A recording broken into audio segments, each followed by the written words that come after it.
अस्सलामुअलैकुम दोस्तों, दो डेवलपमेंट इंशाल्लाह इस वीडियो में शेयर करूंगा। तो सबसे पहले आपने चैनल को सब्सक्राइब करना है और साथ मौजूद बेल के आइकन पर क्लिक करना है।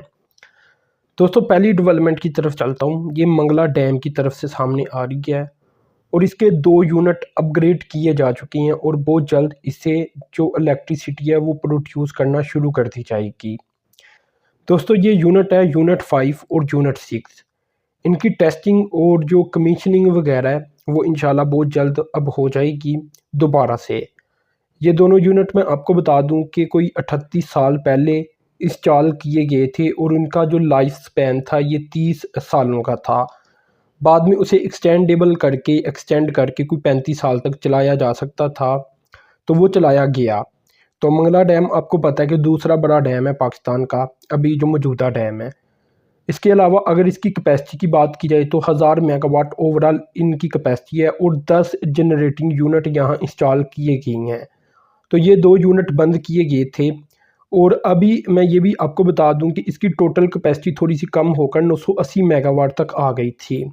इसके बाद जब यूनिट 5 और यूनिट 6 को भी बंद कर दिया गया तो ओवरऑल इसकी कैपेसिटी 800 मेगावाट तक रह गई थी। 12 नवंबर 2017 में इन दोनों यूनिट को बंद किया गया था क्योंकि इनका जो 35 साला एक टाइम था, लाइफ स्पैन, ये मुकम्मल हो चुका था।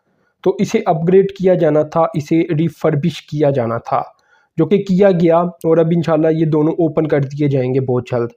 यहाँ दोस्तों ये बात याद रखें कि यूनिट 5 की जो जनरेटिंग कैपेसिटी थी ये 80 मेगावाट थी और यूनिट 6 की 100 मेगावाट, लेकिन अब इसे मज़ीद बढ़ाया जाएगा। अब ये मुकम्मल हो चुकी हैं, इन पर काम मुकम्मल हो चुका है। तो जब ये ओपन होंगे तो जो यूनिट 5 होगा इसकी भी 135 मेगावाट हो जाएगी और जो यूनिट 6 होगा इसकी भी 135 मेगावाट हो जाएगी, यानी 90 मेगावाट एनर्जी का इजाफा मज़ीद होगा, जो कि 8,33,580 लोगों के लिए इलेक्ट्रिसिटी फ्राहम करने के लिए काफ़ी होगी। यानी इतने लोगों को या इतने हाउस होल्ड को कहा जा सकता है कि ये 90 मेगावाट मज़ीद बिजली फ्राहम की जा सकेगी ईजीली। और इससे जो रेवेन्यू जनरेट होगा अब ओवरऑल डैम का, अब मैं ओवरऑल बताने जा रहा हूँ, तो ये 60 मिलियन डॉलर तक पहुँच जाएगा पर ईयर, क्योंकि अब इसकी जो इंस्टॉल्ड कैपेसिटी है ये 90 मेगावाट मज़ीद बढ़ जाएगी। ओवरऑल ये भी मैं आपको बता दूं कि पहले तो ये 1000 मेगावाट तक होती थी, जो कि गिरकर 980 मेगावाट तक हो गई। लेकिन अब जब 2 यूनिट इसके दोबारा से रिफर्बिश किए गए हैं, उन्हें अपग्रेड किया गया है, तो अब ये पावर जनरेशन 1310 मेगावाट तक जा सकेगी। ये भी बात आप याद रखें। तो ये एक मेगातरीन डेवलपमेंट है। साफ़ सुथरी एनर्जी मज़ीद 90 मेगावाट तक बढ़ जाएगी, जिससे 8 लाख से भी ज़्यादा लोगों को इंशाल्लाह फ़ायदा होगा।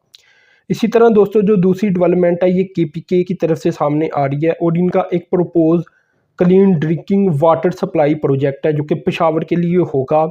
और ये प्रोजेक्ट है कि जो मेहमन डैम बनाया जा रहा है यहाँ से ही पानी पेशावर के लोगों को फराहम किया जा सके।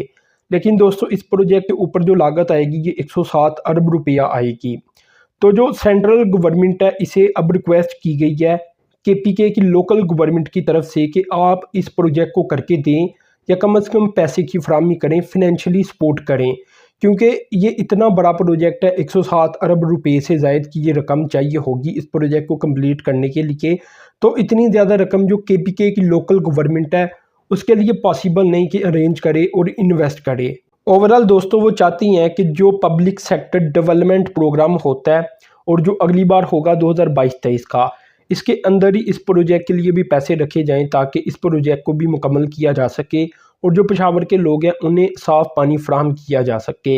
यहाँ दोस्तों एक और भी एक प्रपोज प्लान इसका मौजूद है वाटर सप्लाई स्कीम का, जिसके तहत जब्बा डैम से हयाताबाद और खैबर को पानी फ्राहम कर दिया जाएगा। बाकी जो पेशावर बचेगा उसे मेहमन डैम जो कि अंडर कंस्ट्रक्शन है उसी के ज़रिए पानी फ्राहम कर दिया जाएगा। तो ये दोस्तों 2 डेवलपमेंट है, ये मैंने आपसे शेयर की। तो अपने चैनल को सब्सक्राइब करना है, साथ मौजूद बेल के आइकन पर क्लिक कर देना। अब तक के लिए इतनी था। अल्लाह हाफिज़।